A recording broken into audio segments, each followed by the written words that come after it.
This episode is brought to you by Progressive. Progressive helps you compare direct auto rates from a variety of companies so you can find a great one, even if it's not with them.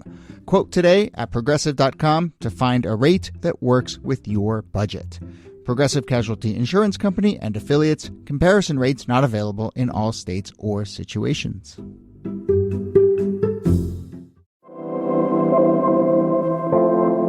Hello and welcome to This Day in Esoteric Political History from Radiotopia. My name is Jody Avirgan.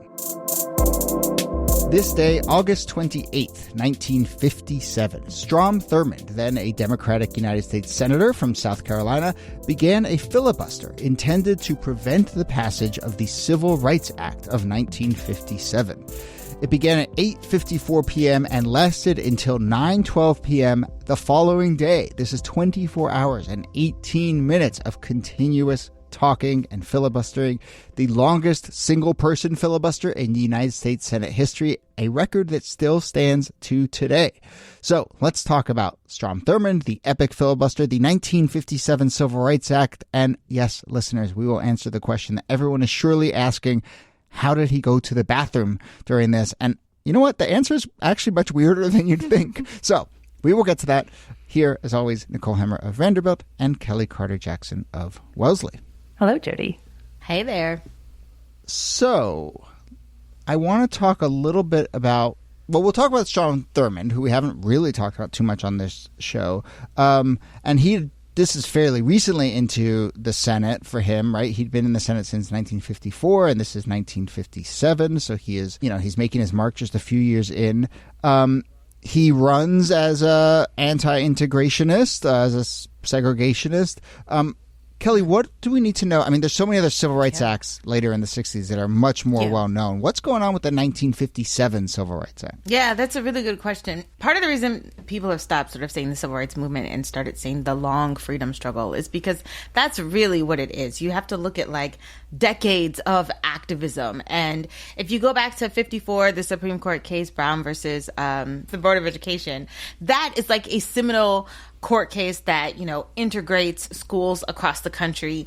And then slowly but surely, we're activists and leaders are trying to get more and more sort of progress when it comes to civil rights. And so this case is a smaller case that's meant to sort of expand voting rights for Black people at the time in the country. Like only 20% of Black people can vote.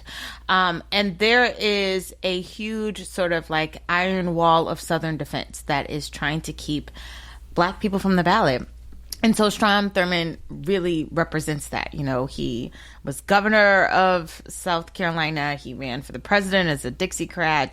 And this is his line in the sand. And so when he gives this, over 24-hour speech, I mean, a lot of historians see it as like one of the last great stands of the Confederacy. Like he is trying to tote this line hard because he does not want Black enfranchisement. Right. This is part of a broader project that Thurmond is kind of a figurehead for. I think that his 1948 Dixiecrat run and then this filibuster make him sort of the face of segregation at the federal level.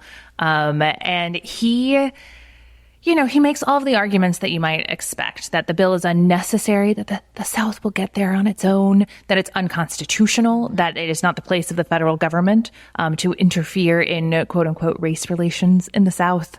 And so he calls out like particular parts of the bill, adjudication rather than jury trials for, minor civil rights infringements.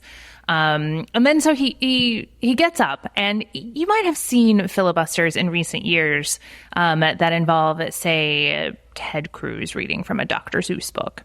That is not what you're going to get from Strom Thurmond. Strom Thurmond is going to stay on topic.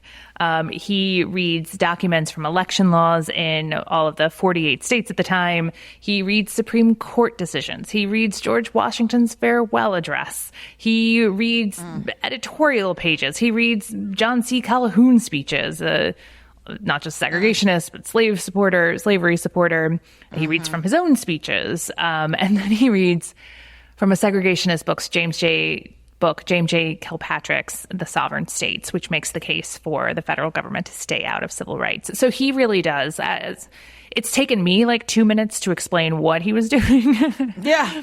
And he uses those materials to fill 24 hours. Yeah. So I suppose you could, give him a little credit in that he's not just purely stalling for time, but he's kind of mounting making the case. Ongoing committed. argument. He's committed. But, and I'll get laughed out of this podcast for trying to find a little logic in a segregationist thinking here. But I do want to highlight one thing you pointed out here, which is like, he's making this legal case about states' rights, about how states are going to get there on their own, about how this is really about sort of the legal contours of this. At the same time that, he, when coming into office, and he used this language all the time, he talks about how, and this is to quote him, he says, the South will never admit the Negro race into our theaters, into our swimming pools, into our homes, and into our churches. So the kind of legal argument is about the legality, and then the argument he's really making is about racism. And so, Kellie, I don't know if you just have thoughts on that. I mean, I think we've seen it time and time again, but, there's obvious doublespeak there. Yes, I feel like it needs to be said that this man has a black daughter. Mm-hmm. And of course this comes out after he dies. But for all his filibustering and all of the races can never be together and they shouldn't be in our homes. Well, he has a domestic worker working in his home that he allegedly sexual assaults and results in the birth of this child that he paid for her existence, all of her adult life, paid for her silence, essentially, over her adult life. The man is full of contradictions, to say the least. But, I think when I think of Strom Thurmond and sort of like all he stood for, he represents really the hypocrisy, too, of like, and the absurdity of racism. Like, he is that walking, talking, real, like everything that you think of when it comes to the contradictions of race and racism. That's Strom Thurmond. And that's such an important reminder that segregation wasn't about keeping the races separate. Segregation was about keeping power exclusively in the hands of white people and exclusively out of the hands of black people. But the social interactions, the physical violence, the living side by side, that was still happening. It was just happening in the context of a legal regime that kept power segregated. Yeah.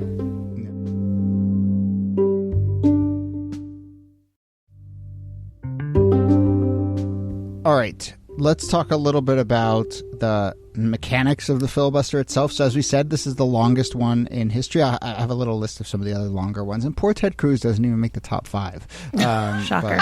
But, all his efforts. All his efforts. But, so the gallery is at many times full, and people are watching this. And, I think even opponents of him, supporters of the Civil Rights Bill, are kind of like have a smile on their faces. They watch this stunt go on and on and on and on. But then there are also moments where there's only 2 people in the chamber, and by all accounts, the 2 people in the chamber, the sort of people who were there throughout, one was an NAACP lobbyist, Clarence Mitchell Jr., who was basically, I guess, someone gave him the task of, all right, Clarence, you got to go watch this guy do his thing and stay in that room. And then Strom Thurmond's wife, Jean, who was there, nonstop as well.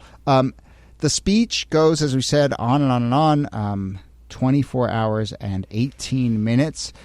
All told, it ends up being 96 pages in the congressional record. It costs $7,000 to print, about 150,000 words. They're online. You can go find them if you want.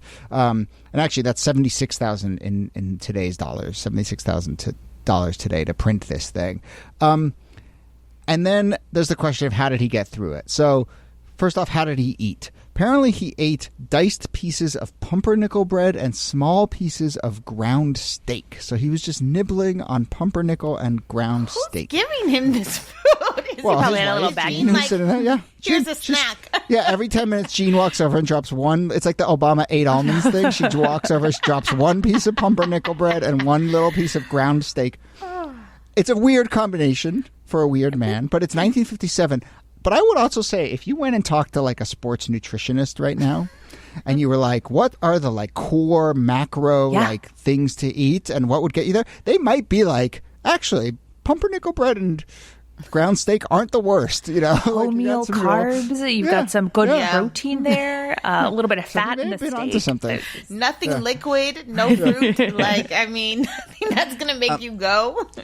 And then obviously the way the filibuster works is, you can't yield the mic. And as soon as you do, then things move on. And so there's a trick, a loophole. I think we've all seen this play out in more recent filibusters. But one thing that would happen is supporters of his can ask questions, other senators. And so Southern senators would get up and ask a question, and they would take a long time to ask that question, which would give him a chance to sit down, take a break, maybe stuff some pumpernickel bread, whatever. But that was one of the sort of mechanisms by which they gave him a break. Now, you would think that during that time, someone's asking a question, that's when he would go to the bathroom. But I guess you can't physically leave or something, right? So even though he has a break while it's being asked, the bathroom thing is not solved by that. So what do we know about how the bathroom thing is solved? Who wants to say it? Well, I mean, I will take the first half, which is this man who plans ahead reportedly took steam baths beforehand to really just like dehydrate his body to get every single little last drop of water out of him that he could, so that he would not have to go. Which again, that's committed. Your commitment he's to like a wrestler. He's cutting weight. That's right. Hard work and dedication. But also, who wants to go into this thing fully dehydrated? Yeah, it's not a recipe for good health. Then you're like eating that pumpernickel and it's just like sticking to your throat. And then what everybody wants to know, the Chicago Defender said that Thurmond had worn, quote, a contraption devised for long motoring trips that allowed him to relieve himself on the stand.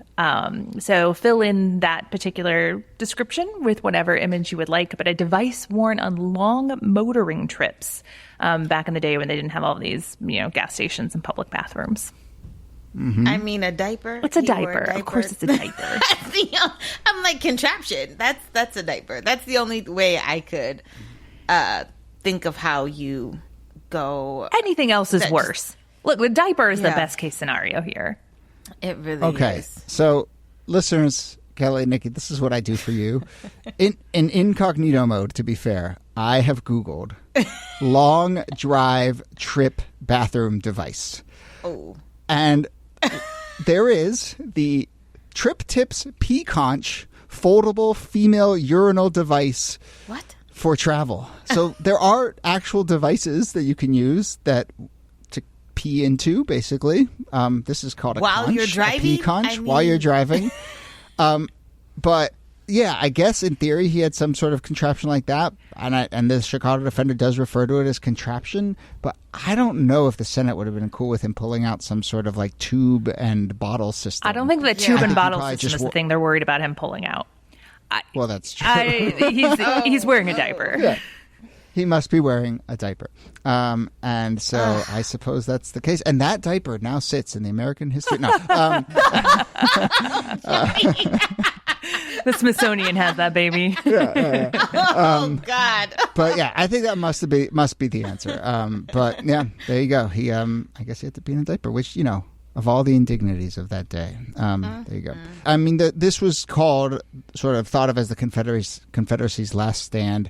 There is a funny moment at the end where he kind of says, like, by the way, in case you're not clear, like, I'm going to vote against this bill. Everyone sort of laughs, like, it's a good punchline. Really? He ends up voting against this. Southern whites, are largely in support of the filibuster. But, the other thing is that the Southern Bloc had largely already sort of really watered down this bill to begin with. And that's why we don't really think of the 57 Civil Rights Act, because it didn't really have much teeth. And it wasn't until 64 and 68 until things got to really have some enforcement behind it. But this was the first civil rights bill passed in 82 years in this country, which is kind of amazing. It broke the did seal. pass 2 hours after the filibuster, for sure. But it increased voting by 3%. Like, that's maybe, I don't know. Yeah. It's not a lot of people. Exactly.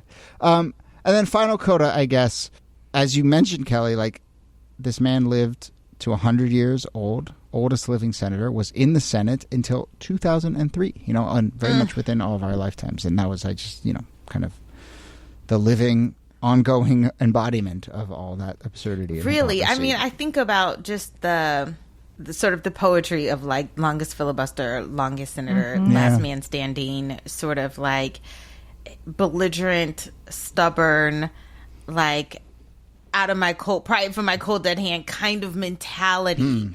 And it's just stunning to me. It's stunning because even now, I look at some of these senators that are in their 80s and 90s. I'm like, yo, hang it up. He's 100, like triple digits. Yeah. And they're just like, no, he's our mascot. 100 and bad, right? Well, I think 80 and good, but 100 and bad. I think about this too with Chief Justice William Rehnquist was Chief Justice until 2006, and he argued against Brown v. Board. And I think that the longevity of segregationists in the federal government is something to grapple with as we're thinking about how change gets made at the national level. Like, we've just finished clearing out the overt segregationists from the federal government. Right. It's kind of remarkable that as much positive change and progressive change has happened as it has, because, man, they stuck around for a long time. Yeah. Term limits, anyone? Term limits? Just saying. Just an idea. Just an idea. All right. Well, let's end this episode. We've been going for about 17 minutes, so much less than, Strom Thurmond. Slap another 24 hours. 24 hours. But I need a bathroom break, and I'm not going to pull a Thurmond on this podcast. So let's end the episode here and go about our business. Nicole Hemmer, thanks to you as always. Thank you, Jody. And Kellie Carter-Jackson, thanks to you. My pleasure.